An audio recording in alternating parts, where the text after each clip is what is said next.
रसोई बनाती थी वो माता 25-30 साल में उसके फेफड़े अकाल फाइब्रोसिस से ग्रस्त हो जाते थे। 400 सिगरेट जितना धुआं इसके फेफड़े में हर रोज पहुंच जाता था। तो 12 करोड़ घर में जब आप गैस का सिलेंडर पहुंचाते हो तो वो घर को धुएं से मुक्त करते हो। 12 करोड़ परिवारों में आप जब शौचालय देते हो तो स्वच्छता के कारण पूरे परिवार तो छोड़िए, पूरे गांव का स्वास्थ्य अच्छा होता है। इसके बाद में योग मिशन आया।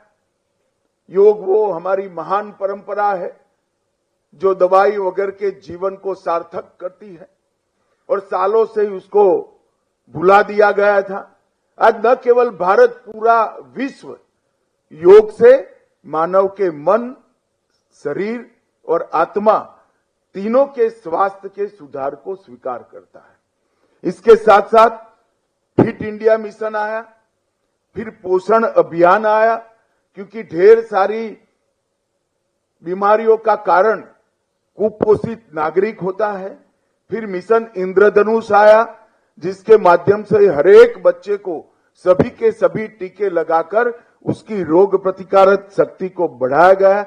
और फिर भी अगर कोई बीमार पड़ता है तो आयुष्मान भारत के माध्यम से 5 लाख तक की पूरे स्वास्थ्य की सुविधाएं करी। और उसके साथ जल जीवन मिशन भी लाए। शुद्ध पीने का फ्लोराइड विहीन पानी 15 करोड़ घर में पहुंचाया। आप सब जानते हैं, जो छात्र हो तो बहुत अच्छी तरह से जानते हैं, मानव शरीर में पानी का हिस्सा कितना होता है और स्वास्थ्य में शुद्ध पानी का रोल भी क्या होता है। ये सारी चीजें एक प्रकार से स्वास्थ्य से जुड़ी हुई है, जो हमारे देश के स्वास्थ्य को पूरी व्यवस्था इसकी फिट करने से लेकर, पोषण से लेकर, टीका लगाने से लेकर स्वास्थ्य सुविधाएं बढ़ाने तक एक माला में पिरोने का काम ये 10 वर्ष में नरेंद्र मोदी सरकार ने किया। और उसके बाद नंबर आया मेडिकल इंफ्रास्ट्रक्चर का। मैं आज आपको कहना चाहता हूं कि मेडिकल इंफ्रास्ट्रक्चर में ढेर सारा काम नरेंद्र मोदी सरकार ने किया। 64,000 करोड़ रुपया पब्लिक हेल्थ सेंटर और कम्युनिटी हेल्थ सेंटर इसके लिए खर्च कर एक बहुत बड़ा मेडिकल इंफ्रास्ट्रक्चर का बेसिक खाका बनाने का काम। 730 इंटीग्रेटेड पब्लिक हेल्थ लैब बनाए गए, 4382 ब्लॉक पब्लिक हेल्थ यूनिट्स बनाए गए और 602 क्रिटिकल केयर बॉक्स ये 10 साल के अंदर नए निर्मित किए गए। ये जब हो जाता है तो दिखता नहीं है, मगर करने में बड़ा व्यय होता है। 13-14 के भारत सरकार के बजट में 37,000 करोड़ स्वास्थ्य के लिए बजट था और 25-26 के करोड़ बजट में 1,37,000 करोड़ है। 1 लाख करोड़ की वृद्धि सालाना नागरिकों के स्वास्थ्य के पीछे हुई है। और आज मैं मेडिकल कॉलेज में आया हूं तब भी बताना चाहता हूं, हमारे यहां जब मोदी जी प्रधानमंत्री बने तब देश में 7 एम्स थे। ये 7 में से 6 भी अटल जी के टाइम में बने थे। कांग्रेस के टाइम में एक ही राजकुमारी अमृत कौर बनाकर गई थी। इसके बाद 6 एम्स अटल जी ने बनाए और आज 2024 में 23 एम्स है। वो बताता है कि कितनी व्यवस्थाएं बढ़ी। मेडिकल कॉलेजों की संख्या 387 थी और इससे बढ़कर 2 गुना होकर 766 हुई। 51,000 MBBS की सीटें थी बच्चों के लिए और 1,15,000 सीटें हो चुकी है और 85,000 सीटें ये 5 साल में हम बढ़ाने वाले हैं।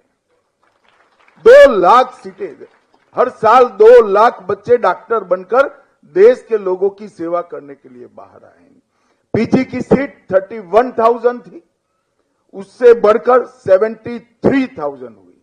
अब जब 85,000 सीटें हम बढ़ाएंगे तो अनुपात में पोस्ट ग्रेजुएट की सीटें भी अपने आप बढ़ जाएगी। मित्रों, ये जो इंफ्रास्ट्रक्चर बन रहा है, जब मेडिकल की कॉलेज की मैं बात करता हूं, 387 से 766 हुए, तब आपको लगता है कि ये सिर्फ पढ़ने की सुविधा बढ़ी है। ऐसा नहीं है।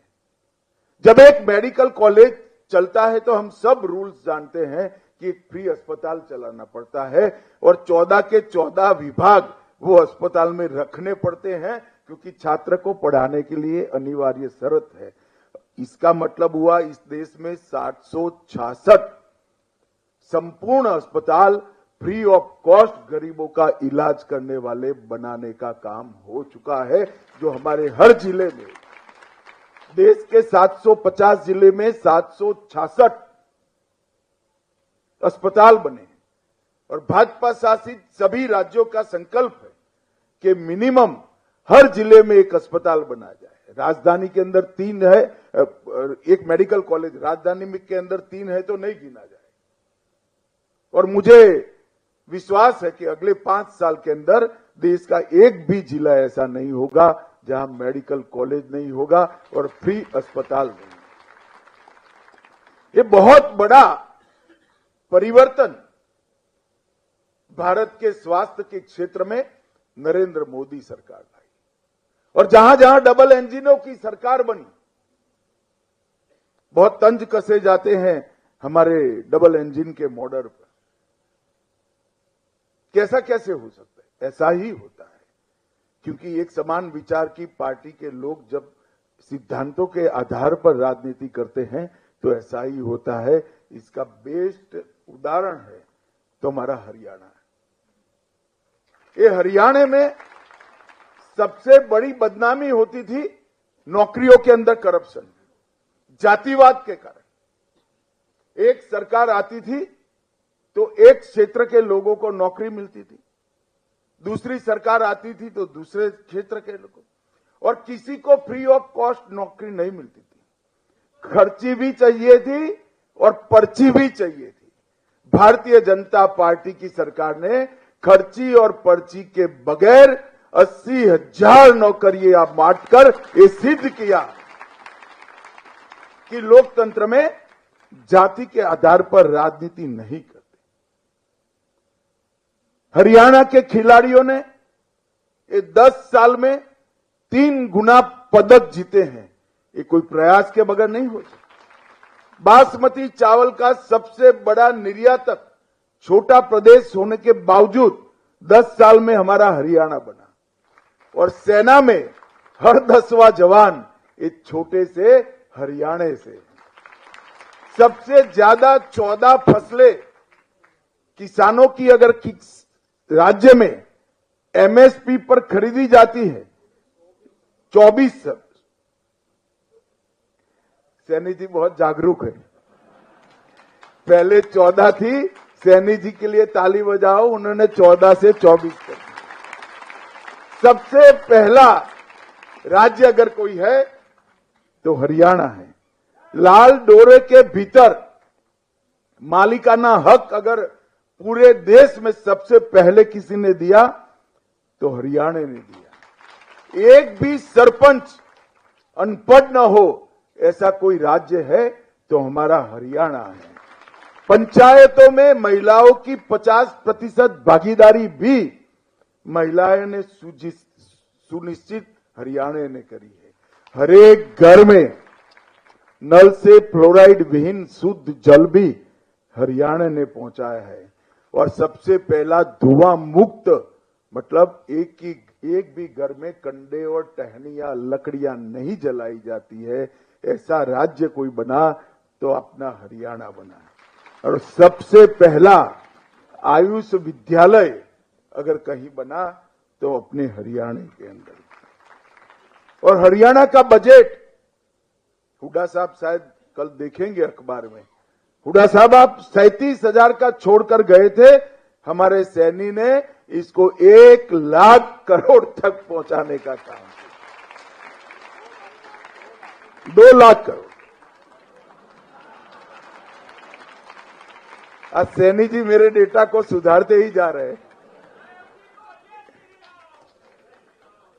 इसका मतलब कि आप जीडीपी भी बढ़ा रहे हो, जनता की सुख सुविधा भी बढ़ा रहे हो, गरीबों को भी आगे लाने का काम कर रहे हो और इंफ्रास्ट्रक्चर भी बना रहे हो। ढेर सारे काम है, आज विषय नहीं है इंफ्रास्ट्रक्चर पर बोलने का, परंतु मैं 2 आंकड़े जरूर देना चाहता हूं।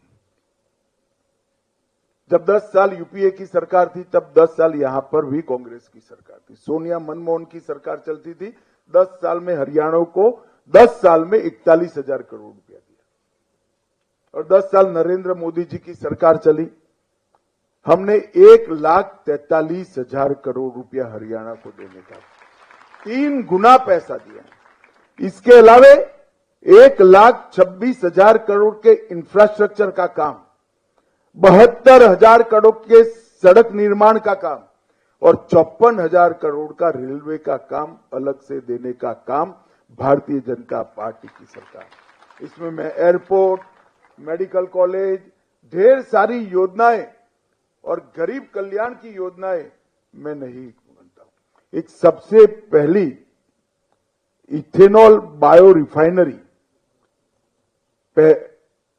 भारत में पानीपत में इसका उद्घाटन करने का काम और ढेर सारे सुशासन के काम भी मनोहर लाल जी ने शुरू किए थे और सैनी जी आगे बढ़ा रहे हैं।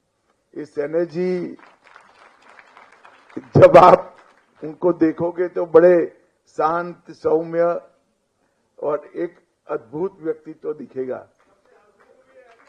हंसमुख तो है ही, पर इसके साथ साथ कठोर प्रशासक भी है। प्रशासन पर पूरी उसकी पकड़ है। जब हरियाणा में चुनाव की शुरुआत आई, तब कुछ सुधार करने जरूरी थे। मेरे घर पर एक मीटिंग हुई, कुछ निर्णय हुए, 22-23 निर्णय हुए थे। मैं इसको दोहराना नहीं चाहता, परंतु बैठक के बाद मैंने सैनी को अकेले में कहा कि सैनी जी, ये बहुत कठिन है, इतने 2.5 महीने में, 3 महीने में सब पूरा करना। उन्होंने कहा, वो जी हो जाएगा जी, आप चिंता मत करो जी। मुझे लगा चलो अच्छा है, कर ही लेंगे, मगर साहब चुनाव की घोषणा के पहले सारे के सारे काम नायब सिंह ने पूरे कर दिए थे और ये इसकी प्रशासनिक क्षमता का उदाहरण। जब जनता के बीच में से उठकर एक सामान्य व्यक्ति राज्य के शासन की धुरा संभालता है, तब किस प्रकार का परिवर्तन आता है, इसका आदर्श उदाहरण हमारे नायब सैनी है। और इसीलिए कोई भी समस्या लेकर जाओ, वो हंसते हैं और हंसकर इसका स्वागत भी करते हैं और समाधान भी करते हैं। मित्रों, आज सबने मुझे यहां बुला है, तब एक बात मेडिकल कॉलेज के संचालकों को भी मैं कहना चाहता हूं। हमारी नई शिक्षा नीति जो हम लाए हैं, इसमें बच्चों के अंदर जो मूल क्षमताएं पड़ी हैं, किसी के अंदर चित्रकार पड़ा होगा, किसी के अंदर संगीतकार पड़ा होगा, किसी के अंदर खिलाड़ी पड़ा होगा, किसी को भले मेडिकल का स्टूडेंट होगा, डॉक्टर बनना चाहता होगा, इकोनॉमी की भी समझ होगी, किसी को सोशल सामाजिक विज्ञान की भी समझ होगी। ये सारी इनकी जो मूल शक्तियां हैं, ये मुरझानी नहीं चाहिए। ये डॉक्टर जरूर बनना चाहिए, परंतु इसके साथ जो मूल शक्तियां ईश्वर ने दी है, जो इंद्रिय दी है, जो रुचि दी है, जो लाइकिंग दिया है, उसको भी एक अच्छा प्लेटफॉर्म मिले तो ही एक विद्यालय संपूर्ण माना जाता है। डॉक्टर तो अच्छा बनना ही चाहिए, इसमें कॉम्प्रोमाइज मत करिए, परंतु युवा लोगों के साथ ढेर सारा समय होता है। हमारी शिक्षा नीति के ऐसे वर्टिकल दिए हुए हैं। मेरे संचालकों से विनंती है कि आप भी कुछ वर्टिकल सिलेक्ट कर बच्चों की रुचि को, बच्चों की विशेषताओं को प्लेटफॉर्म देने का काम करिए, जिससे वो संपूर्ण नागरिक बन सके और भारत माता की सेवा कर सके। आज आपने यहां मुझे बुलाया, महाराजा अग्रसेन की एक उत्तुंग और भव्य प्रतिमा का लोकार्पण मुझसे कराया। एक महान विभूति जिन्हें 5300 साल पहले इस देश के अंदर नए विचार की शुरुआत की, इस विचार पर आज करोड़ों लोग आगे बढ़ रहे हैं। ऐसे महान व्यक्तित्व की चिर स्मृति के लिए ये मूर्ति का अनावरण कराया। जितने बच्चे यहाँ सालों तक पढ़ेंगे, महाराजा अग्रसेन को जानने का प्रयास भी करेंगे और महाराजा अग्रसेन के गुणों को अपने जीवन में उतारने का भी प्रयास करेंगे। इससे समाज का बहुत भला होगा। अंततोगत्वा आप सभी का बहुत बहुत धन्यवाद। वंदे मातरम। भारत माता की जय।